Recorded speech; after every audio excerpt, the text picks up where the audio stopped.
गुरुर्ब्रह्मा गुरुर्विष्णू गुरुर्देव महेश्वरा गुरुर साक्षात परब्रह्म तस्मै श्री गुरुवे नमः. नमस्कार मंडळी. तर आज आहे गुरुपौर्णिमा, जिला आपण व्यास पौर्णिमा देखील म्हणतो.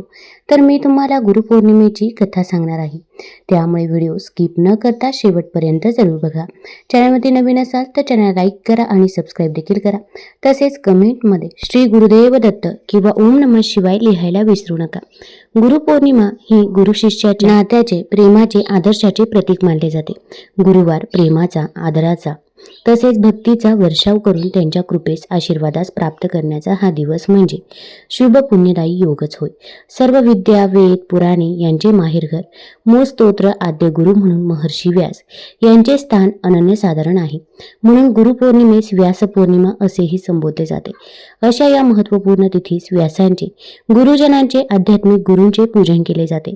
त्यांच्याकडून गुरुमंत्र, दीक्षा, शिक्षण घेतले जाते. गुरुबद्दल श्रद्धा, कृतज्ञता व्यक्त करण्याचा हा दिवस आहे. या दिवशी गुरुची विधिवत पूजा केली जाते.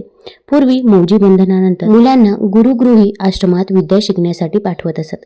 गुरु मन लावून सर्व विद्या शिकवत. व्यक्ती नाशवंत आहे, पण विद्या ही अक्षय धन आहे. विद्याभ्यास पूर्ण झाल्यानंतर शिष्य घरी जाताना गुरुजींना वंदन करून गुरुदक्षिणा काय देऊ असे विचारत. एकदा एक गुरु म्हणाले, तुला जर गुरुदक्षिणा द्यायचीच असेल तर मी जसे शिष्य तयार केले तसेच तू अनेक शिष्य तयार कर. तुझे ज्ञान इतरांना वाट, हीच माझी गुरुदक्षिणा. असे आदर्श गुरु आपल्या भारतात पूर्वपार होत आहेत व होतील. त्यांचे स्मरण, त्यांची कृतज्ञता म्हणून हा दिवस साजरा केला जातो. वेदव्यासाने गुरुपौर्णिमा या दिवशी महाभारताच्या 5व्या खंडाची सुरुवात केली. गुरुचे ज्ञान आणि विचार आचरणात आणावे, हाच गुरुपौर्णिमेचा उद्देश आहे. गुरूंच्या पूजनाने पाप नष्ट होते आणि शांती लाभते. श्री गुरूंच्या छायेत बसल्याने मन व बुद्धीचा विकास होतो. वेदशास्त्र आणि उपनिषदांमध्ये ग्रंथित केलेले ज्ञान शिष्याला देण्यासाठी परमेश्वराने गुरुला जनतेच्या कल्याणासाठीच पृथ्वीवर आणले. गुरुचे मन संयमी व एकाग्र असते. कोणत्याही परिस्थितीत त्यावर परिणाम होत नाही. विद्यादान न संपणारे श्रेष्ठ दान आहे. गुरुचे शिष्य सवाई व्हावा, अशीच गुरूंची आंतरिक इच्छा असते. असे अनेक आदर्श शिष्य आपल्या भारतीय परंपरेत झाले आहेत. श्रीरामांचे गुरु वसिष्ठ व विश्वामित्र, श्रीकृष्णांचे गुरु सांदीपनी कौरव पांडव, एकलव्याचे गुरु द्रोणाचार्य, ज्ञानेश्वरांचे गुरु निवृत्तीनाथ, निवृत्तीनाथांचे गुरु गहिनीनाथ, गोरक्षनाथांचे गुरु मच्छिंद्रनाथ, एकनाथांचे गुरु जनार्दन स्वामी, विवेकानंदांचे गुरु श्री रामकृष्ण, शिवरायांचे गुरु संत तुकाराम, कल्याण स्वामींचे गुरु संत रामदास असे अनेक गुरु आपल्याला दिसून येतील. आत्मज्ञान हेच सद्गुरूंचे स्वरूप आहे. गुरु म्हणजे अडळ श्रद्धा. अडळ श्रद्धेने सर्व साध्य होते.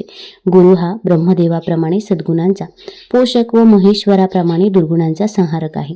मानवाच्या अज्ञान आसुरी वृत्तींवर संयम ठेवावा लागतो. ही संयमाची प्रेरणा मानवाला गुरुपासून मिळते. जीवनात खरा मार्गदर्शक गुरुच असतो.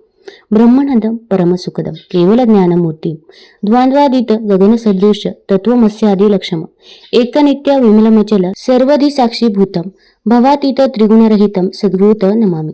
गुरु हा ब्रह्मपदाचा आनंद, परमसुख देणारा, ज्ञानाची केवळ मूर्तीच. त्याचे ठिकाण द्वैत भावना नसते. आकाशासारखा विशाल हृदयाचा मूलतत्व मीच आहे ही जाणीव असणारा नित्य आहे. त्याला अंत नाही. विमल शुद्ध ब्रह्मज्ञानी, सर्व ठिकाणी साक्षीभूत असणारा, सत्व रज त्याच्याही पलीकडे असणारा असा आहे. गुरुपूजन हे सत्याचे पूजन, ज्ञानाचे पूजन व ध्यानाचे पूजन असते. गुरुच्या सानिध्यात राहून शिष्य नम्रता, जिज्ञासा, सेवाभाव शिकतो. ज्ञानाचे अमृत पिऊन तृप्त होतो. मनुष्याच्या जीवनसागरात गुरु हा दीपस्तंभ असतो. तसा जीव व शिव यांचे मिलन घडवून आणणारा गुरु हा साक्षात परब्रह्मच होय. पिंड ब्रह्मात्मक ज्ञान म्हणजे मानवी जीवनातील अंतर्बाह्य सर्व व्यवहारांविषयीचे ज्ञान सद्गुरूंच्या ठिकाणी असते. जगातील प्रत्येक गोष्ट, कार्य, व्यवहार घडून येण्याकरता विशिष्ट शक्तीची आवश्यकता असते. अखिल विश्वाचा, संपूर्ण जगताचा सर्वांगीण कारभार सुरळीत चालण्यासाठी विशिष्ट शक्तीची म्हणजे बलाची आवश्यकता असते. त्यालाच आत्मिक बल म्हणतात. पिंड ब्रह्मांडातील कार्याचा समतोल राखण्यासाठी आत्मिक बलाची क्षमता स्थिर राहण्याकरता करावे लागणारे प्रयत्न, क्रिया फक्त सद्गुरूच करतात. असे थोर पुरुष तपश्चर्येद्वारे, स्वसामर्थ्याद्वारे आत्मिक बलाची वृद्धी करतात. त्यामुळेच पिंड ब्रह्मांडातील पर्यावरणाचा समतोल अबाधित राखला जातो. एवढे महान कार्य सद्गुरू संत करत असल्यामुळे त्यांचे श्रेष्ठत्व अप्रतिम आहे.